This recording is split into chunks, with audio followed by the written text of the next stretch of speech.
Danes najštevilčnejša prostovoljna mladinska organizacija na Dolenjskem Rod gorjanskih tabornikov je pred 60 leti zaživela na pobudo Toneta Gošnika s taborniškim imenom Samotni hrast.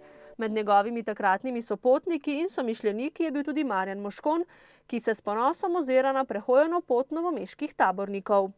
Toliko dobrih, poštenih in sposobnih ljudi je prišlo iz teh taborniških vrst, da sigurno je to en velik uspeh, jasno, da od prvih dni pa do danes.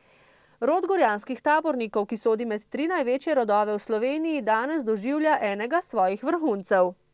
V svojih vrstah imamo 235 članov v 19 vodih in številnih taborniških klubih.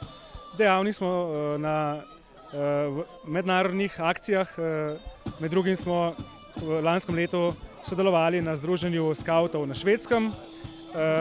Sodelujemo na različnih taborniških akcijah, ki jih organizira Zveza tabornikov Slovenije in pa drugi taborniški rodovi.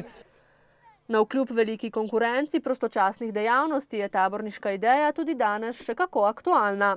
Svetlo prihodnost nenazadnje obeta tudi številen podmladek. Taborništvo je način življenja, svetle ideje prijateljstva, samostojnosti, iznajdljivosti, vzgoje za svobodno življenje. Vse to so ideje, ki so jih naši ustanovitelji, ki so si jih zastavili pred 60 leti in tudi danes nadaljujemo v tem duhu. Na proslavi ob 60-letnici rodu je župan Alojzij Muhič tabornikom v znak za uspešno dosedanje in kot spodbudo za prihodnje delo podelil občinsko priznanje.